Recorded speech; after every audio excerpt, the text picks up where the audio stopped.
Ya,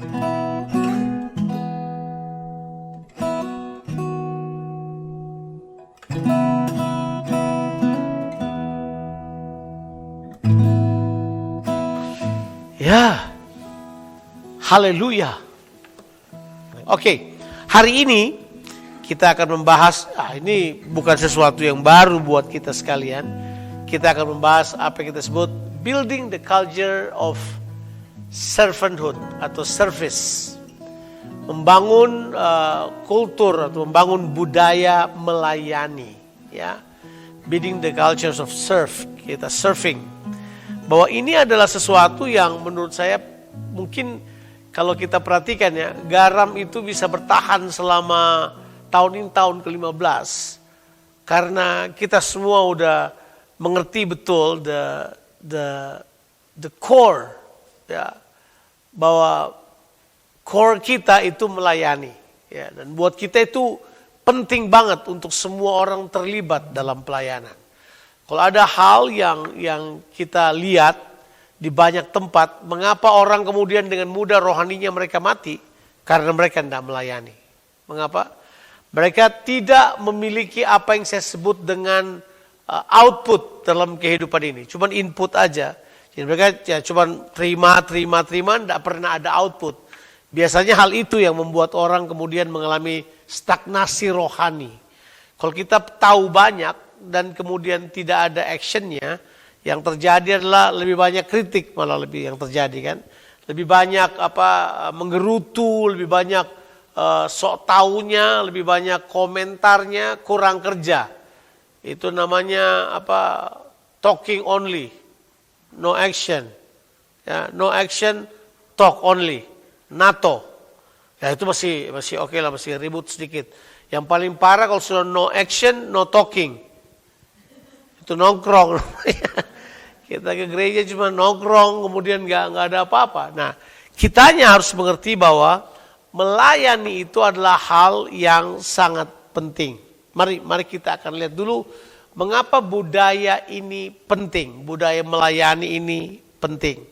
Nah, tentu saudara, saya ingin baca banyak hal yang ingin saya bacakan, tapi tentu kita sudah mengetahui bahwa budaya kerajaan Allah yang mau dipindahkan ke bumi ini, itu yang kita kenal dengan budaya kita. Baiklah kita menjadikan manusia menurut gambar dan rupa kita, supaya mereka berkuasa di muka bumi ini. Nah, sudah berulang kali saudara mendengarkan bahwa kata berkuasa di situ adalah bukan menguasai orang lain atau memerintah orang lain, tapi lebih tepatnya adalah melayani orang lain. Sebab kata berkuasa di situ dari kata radah itu punya dua arti. Arti yang pertama adalah kita kemudian memerintah, betul, it's a government. Tapi arti yang kedua adalah governance, yaitu tata kelola. Bagaimana kita mengelola apa yang Tuhan percayakan buat kita. Nah, cara mengelola yang baik adalah menjalankan apa yang Tuhan berikan untuk kita. Nah, mari kita mau baca sekarang satu ayat ini, sebab satu ayat ini adalah satu ayat yang penting. 1 Petrus pasalnya yang keempat.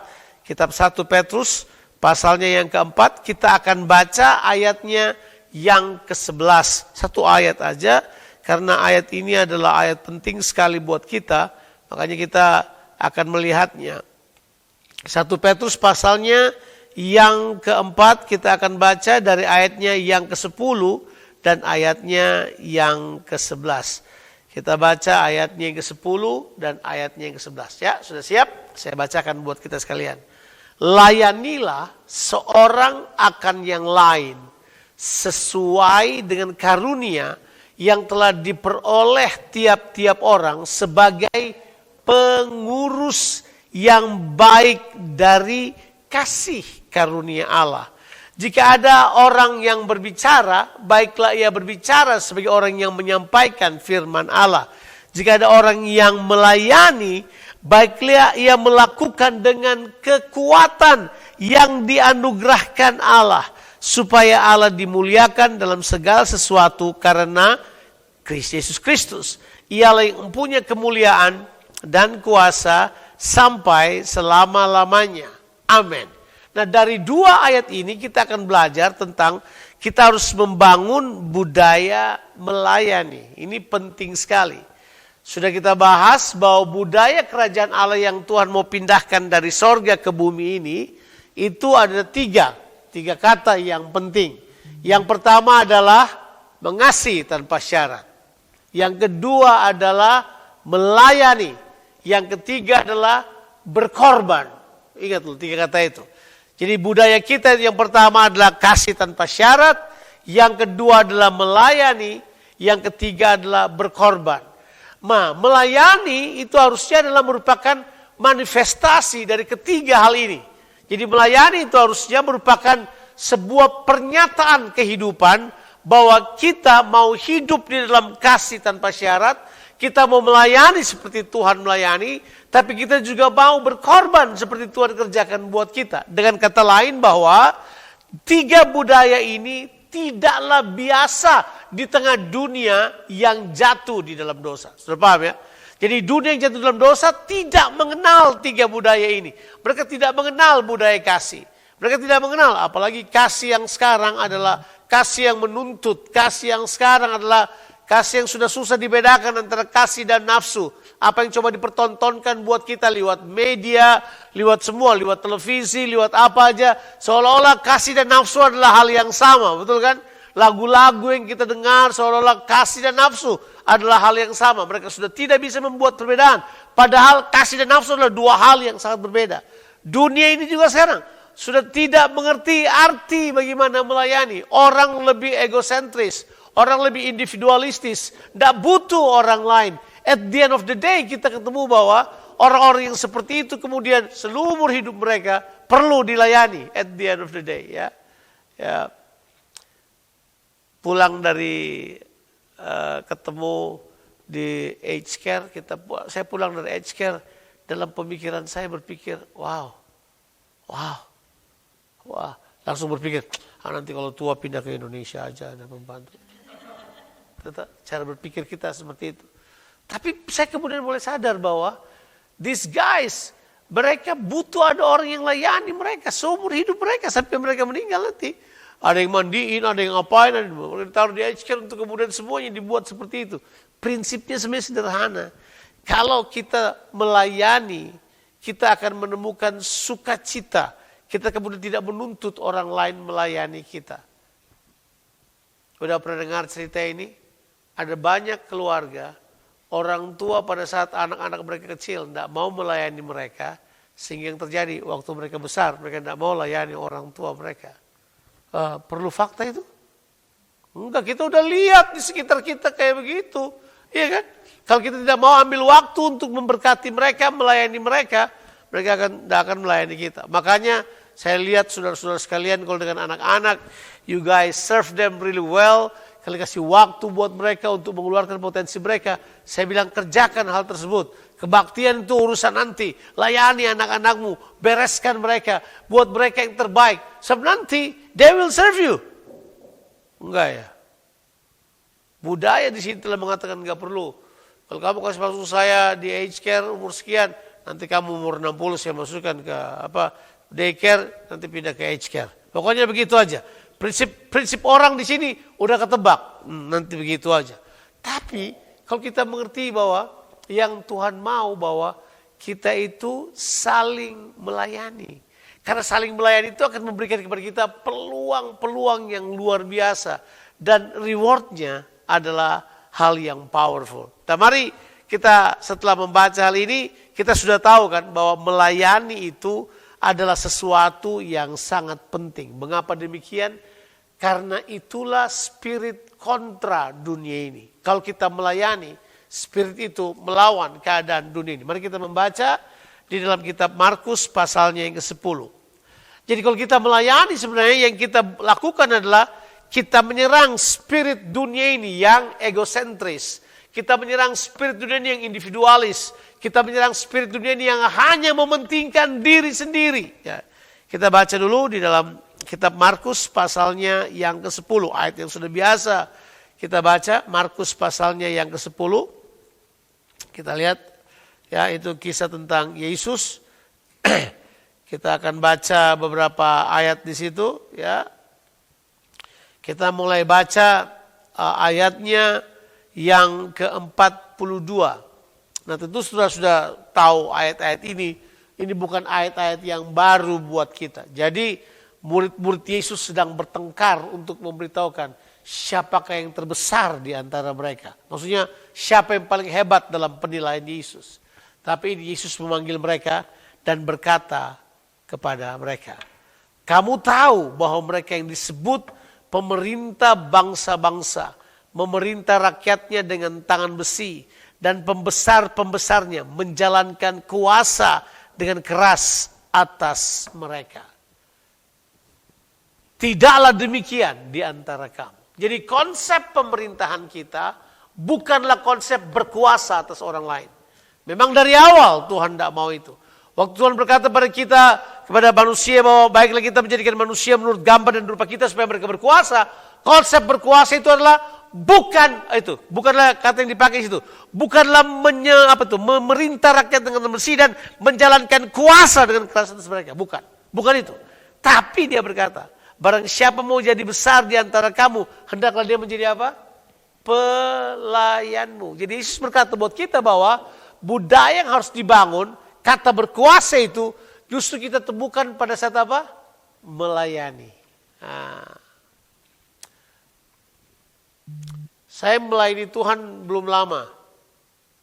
41 tahun ini. 42 lah. 42 tahun ini. Istriku lebih lama. Dia lebih tua sih, dia lebih lama.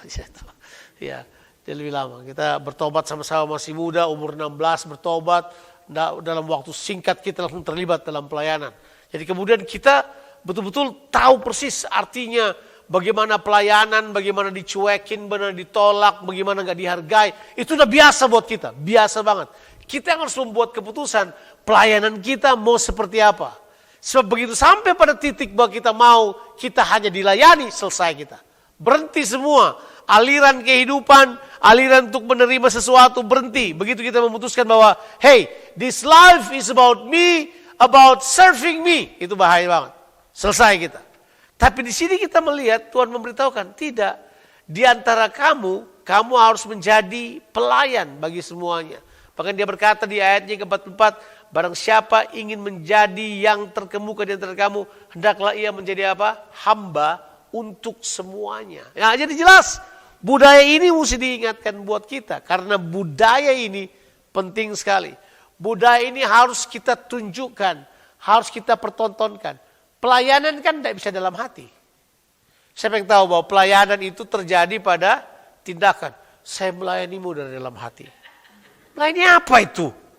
Saya melayani kamu lewat pikiran. Apaan itu? Enggak, melayani itu adalah sebuah bentuk tindakan, menghambakan diri, tindakan untuk menanggalkan interest kita, tapi melayani interest orang lain. Itu adalah sesuatu yang sangat penting. Itu adalah sesuatu yang terus melawan spirit dunia ini. Ya. Seringkali kan kita semua suka posisi enak. Kita suka PW itu, posisi enak itu. Duduk mau tempat yang enak, semua mau tempat enak. Tapi enggak, kadang-kala kita berkata enggak. Kasih orang lain. Biar mereka ada di posisi itu. Kita layani mereka. Biar mereka rasa juga apa yang kita miliki. Hal-hal kayak begitu itu, kalau dia muncul, jangan dianggap sepele. Lakukan.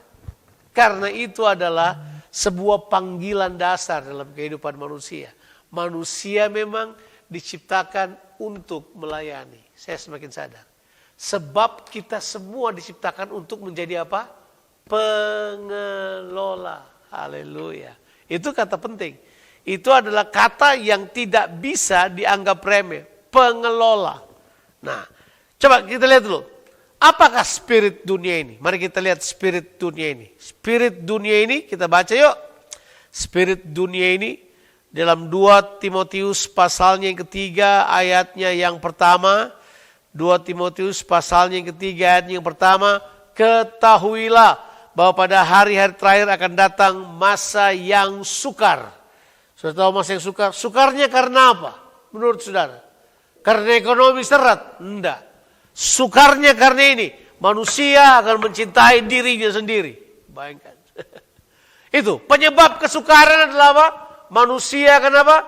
Mencintai dirinya sendiri. Itu penyebab kesukaran. Itu penyebab bencana kalau orang mulai mencintai diri sendiri. Dan kita semua ada pada stage itu. Kalau kita tidak hati-hati, kita semua dapat saja menjadi orang yang mencintai diri kita. Kalau kita nggak waspada. Nah itu dia. Makanya begini, manusia akan mencintai dirinya sendiri. Kalau orang sudah mencintai diri sendiri, menjadi hamba uang tinggal ikut. Terus selebihnya membual, menyombongkan diri. Jadi mementingkan diri sendiri atau mencintai diri sendiri itu adalah penyebab utama bahayanya dunia ini. Sistem dunia ini dibangun pada cinta diri. Yes. Di kantor, tanya aja orang yang bekerja. Ya, saya bahkan sering ada saatnya di mana saya jadi life coach, kemudian duduk dengan pemimpin-pemimpin salah satu bank dengan semua direksinya duduk, kemudian saya layani mereka. Semua dilatih untuk ambisius. Semua dilatih untuk mencapai tingkat yang paling tinggi. Semua dilatih untuk, okay, you go up the ladder. When you come to the top, then you are the one. You are jadi itu tuh, centro di gravita permanente. Engkau menjadi pusat perhatian semua orang yang permanen. Kamu katakan apa, orang akan ikut. Semua akan melayani kamu. Kan begitu? Enggak gitu ya? Semua. Tapi kan kita tahu, itu hanyalah awal. Dan Alkitab bilang kepada kita, bahwa kalau manusia mencintai diri sendiri, selebihnya tinggal kekacauan. Pernah ketemu orang sombong dan tidak bisa dibilangin? Itu karena dia cinta dirinya. Dia merasa dia sanggup dengan kemampuannya sendiri. Padahal kan gak ada manusia yang sanggup dengan kemampuan sendiri. Gak ada yang bisa, gak ada yang bisa. Ada berkata, saya bisa, I can do this, I can do that. Gak ada yang bisa. Kita semua perlu bergantung pada Tuhan dan bergantung pada orang-orang yang ada di sekitar kita yang Tuhan taruh. Coba kita baca sekarang kitab Yakobus pasalnya yang ketiga. Saya cuma tunjukkan pada saudara tentang bahaya-bahaya tentang mementingkan diri sendiri. Oke.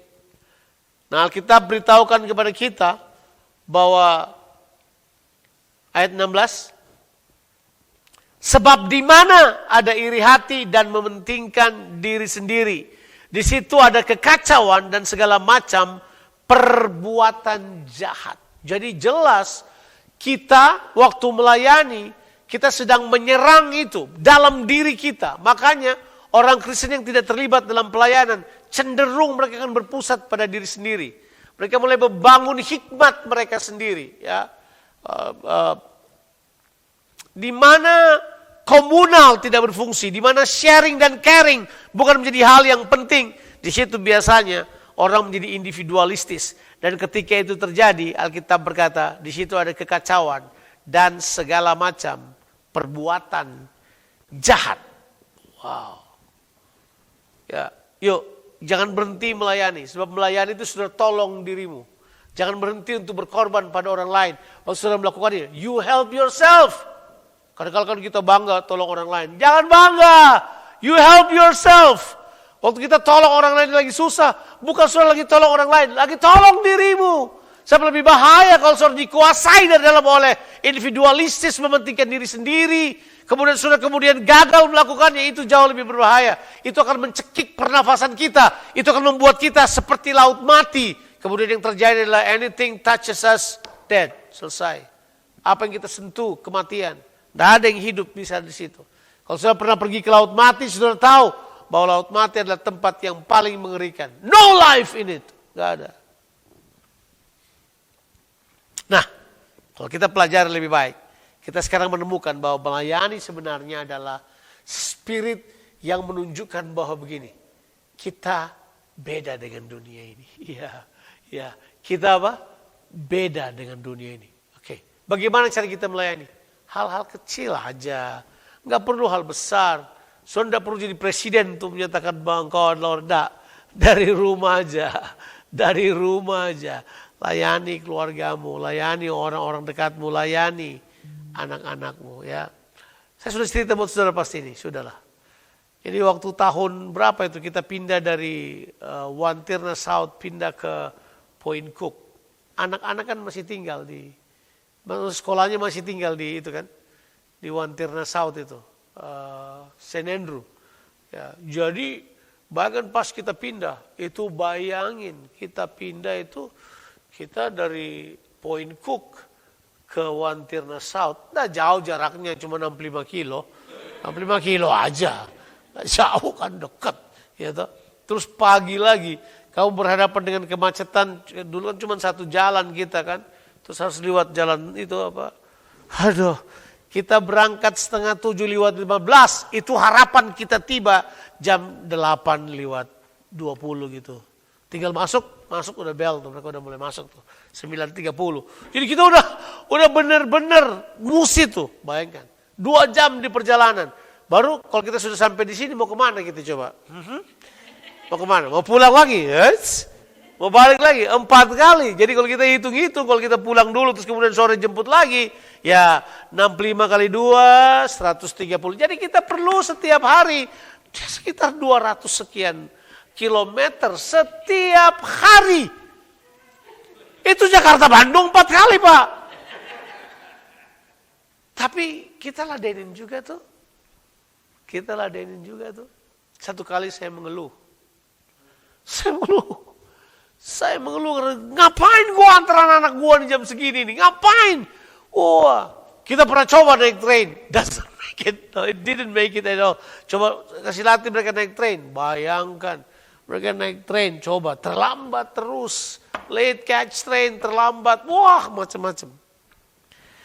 Satu kali saya pergi ke Jerman, melayani di Jerman. Wah, mereka puji-puji kan.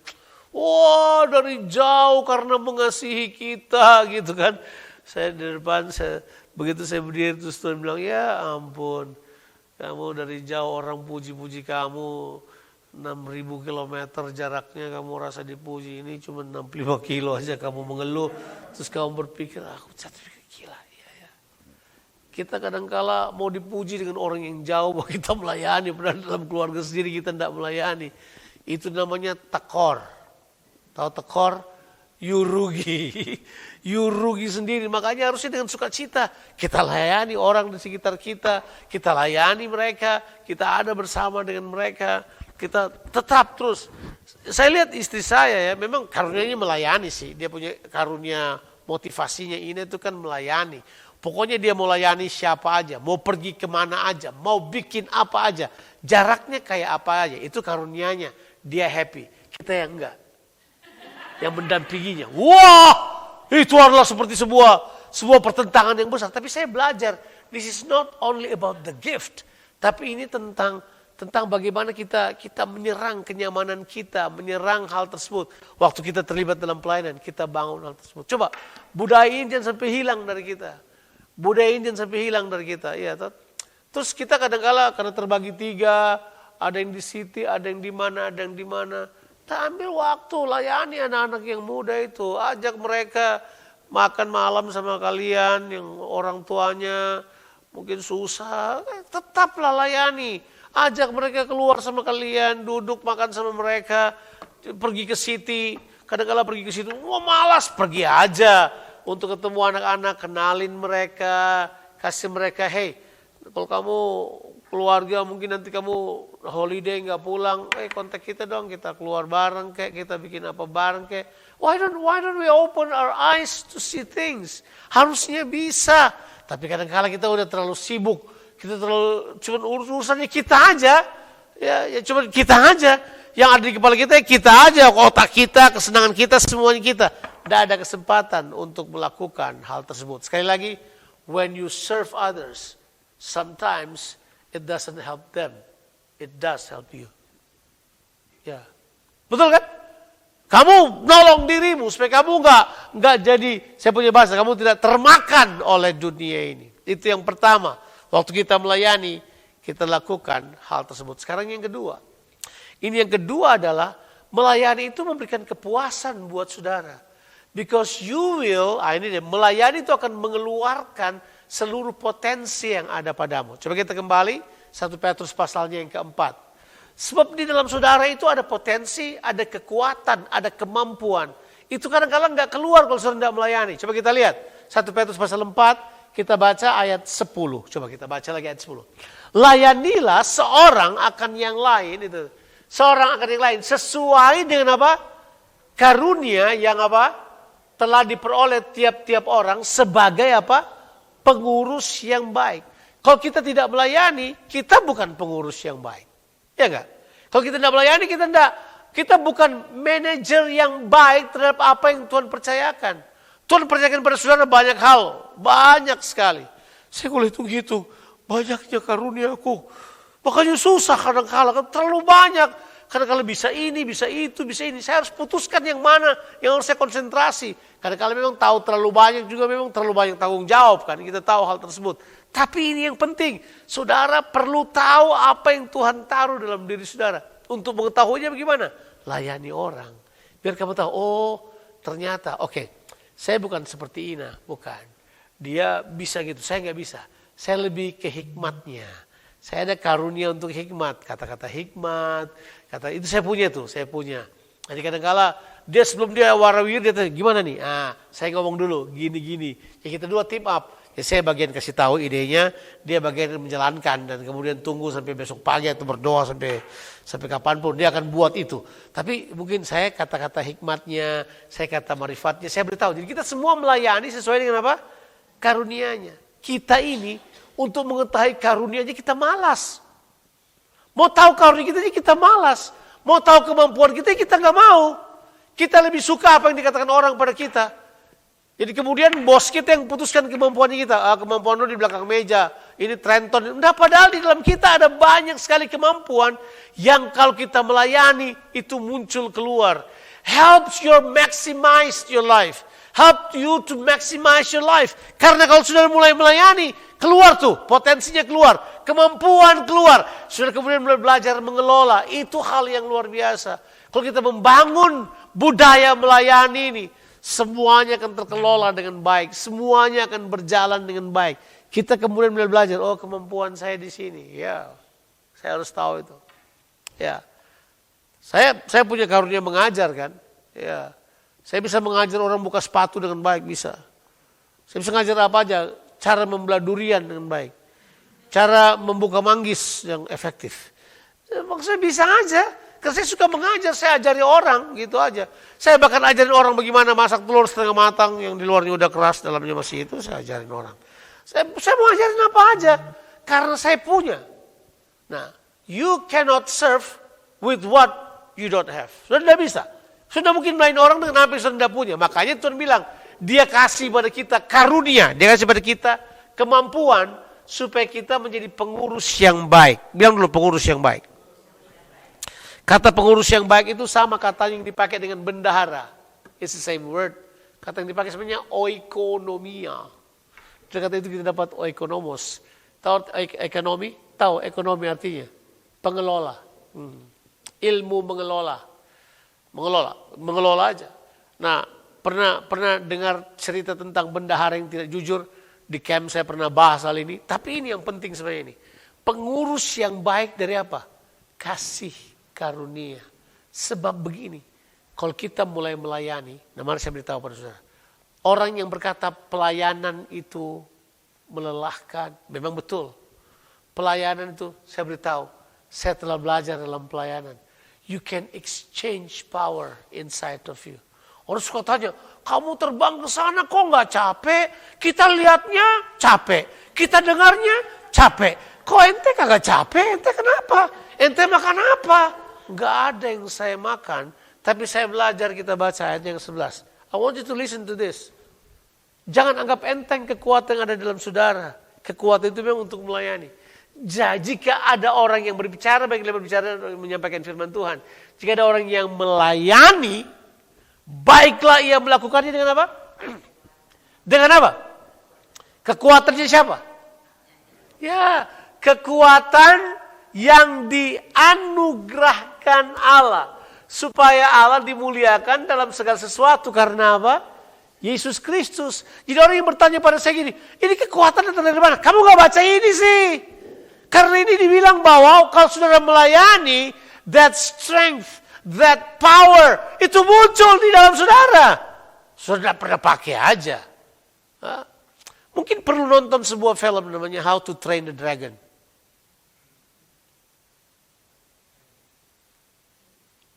Udah, nggak usah tanya, cari sendiri. Karena memang kadangkala di dalam saudara ada kekuatan seperti dragon. Dalam saudara ada kekuatan yang sangat besar. Yang kalau tidak ditrain gak bisa jalan. Gak bisa bergerak. Itu perlu ditrain. How do you train it? How you actually expose the power? Serve. Sampai hari ini saya telah melihat melayani dan bekerja adalah dua hal yang sama. Dua hal yang sama. Saya sudah tidak memisahkan lagi antara bekerja dan melayani. Sama. Sudah nanti, kalau kamu bekerja di tempat pekerjaanmu, layani dengan baik. You will see the difference.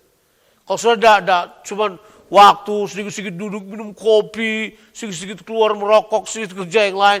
Enggak, layani aja. On your time, lakukan dengan baik, seefektif mungkin. Kalau memang diminta untuk apa? Go another mile, go another mile. Kalau sudah melakukannya dengan sungguh-sungguh, Tuhan gak pernah, ini Tuhan tidak pernah bohong. Tuhan tidak pernah berhutang. Tuhan melihat orang yang melakukan hal-hal yang seperti itu. Ya.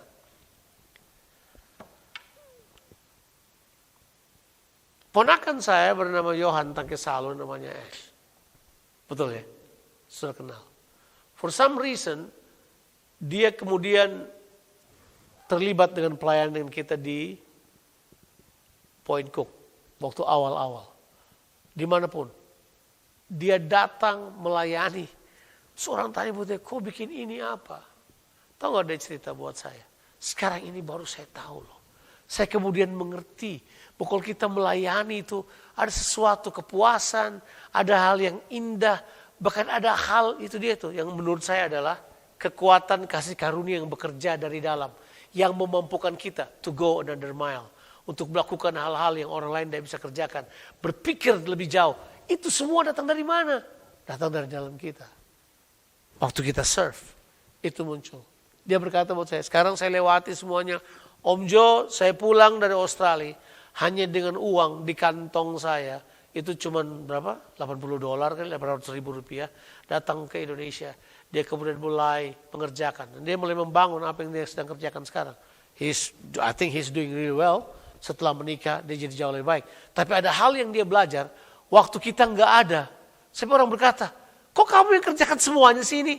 Mana mereka? Dan menurut saya, anak saya yang bernama JC itu melihat Ash. Dia lihat bagaimana Ash bekerja. Dan kemudian dia ikutin. Dia buat hal yang sama. Dan I think we have seen the reward.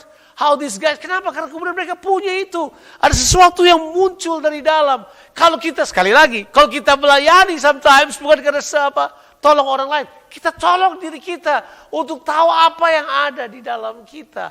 Makanya dia bilang, ini semuanya kita lakukan karena kekuatan yang Tuhan anugerahkan. Sampai hari ini. Orang yang pergi pelayanan sama saya, kalau mereka jalan sama saya, mereka jalan 1 minggu sama saya, pasti sakit habis itu. Tepar. Sudah katanya, sementara Bang Jo enak-enak aja. Iya sih memang beda. Kamu kan yang nyetir, saya tinggal tidur kan. Tapi kekuatannya datang dari mana? Perjalanannya sama. Saya mau beritahu, kekuatannya datang karena waktu kita melayani, kita bisa switch power. We can switch strength. Ada kekuatan. Kamu tidak perlu berjuang dengan kekuatanmu. Pernah ketemu orang yang berkata, gue udah capek kerja di sini. Saya udah 42 tahun melayani di enterprise besar yang namanya Kerajaan Allah ini. 42 tahun. Capek? Iya. Capek? Tapi saya tidak pernah berkata ini, saya capek. Gak pernah. Kenapa? Karena ada kekuatan lain yang menolong kita. Saya tidak mau juga burn out. Saya juga gak mau. Ya, pas tidur. Ya kan? Pas nyantai. Saya tetap istirahat. Tapi saya tahu waktu kita melayani, pasti ada kekuatan lain yang menguatkan kita. Yang terakhir, ini yang terakhir. Melayani itu memberikan kepada saudara ini nih, sense of growth. Memberikan kepada saudara satu perasaan atau sebuah keyakinan bahwa, hey, you grow up, kamu bertumbuh. Karena saudara pasti tahu, waktu saudara sudah tidak berpusat pada diri sendiri, saudara akan mulai membagikan pada orang lain. Saudara mulai memperhatikan kepentingan orang lain. Kan mungkin pertanyaannya adalah, kapan terakhir kali saudara perhatikan orang lain? Yang bukan keluargamu, bukan orang yang penting buat kamu, Bukan orang yang nafkahi kamu, tapi kamu mulai memperhatikan orang-orang yang orang lain gak pikir. Gitu. Tadi dalam perjalanan ke sini, isi saya telepon orang yang menurut saya ya, gak perlu kita telepon, ngapain? Tapi dia telepon orang tersebut, karena dia cuma care aja orang ini. Orang itu gak datang berjemaat dengan kita, walaupun mungkin ini yang baptis, tapi dia gak pernah datang ke gereja kita, diundang atau apa. Tapi on the phone, suaminya di seberang bawa mobil, mau dengar lagu gak boleh karena dia lagi telepon kan. Yeah.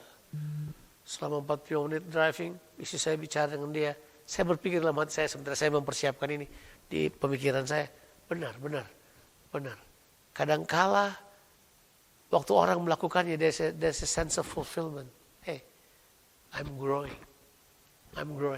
Karena memang betul, kita akan dilihat waktu kita jadi dewasa apa tidak. Kelihatan dari apanya? Buahnya kan. Yang dulu buah. Dan buah itu yang kita sebut dengan pekerjaan baik. Betul ya? Istriku bilang namanya ergon itu. Itu adalah pekerjaan baik. Itu yang perlu keluar.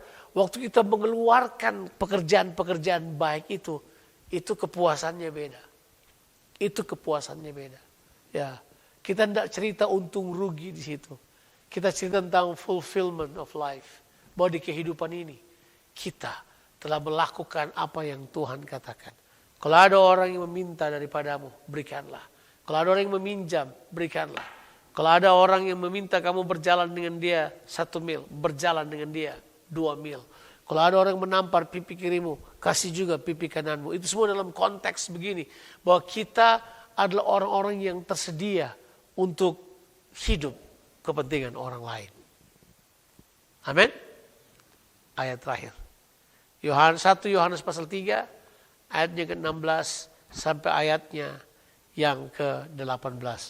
Ayat ini adalah ayat yang biasa. Tapi menurut saya ayat ini punya nilai hukum.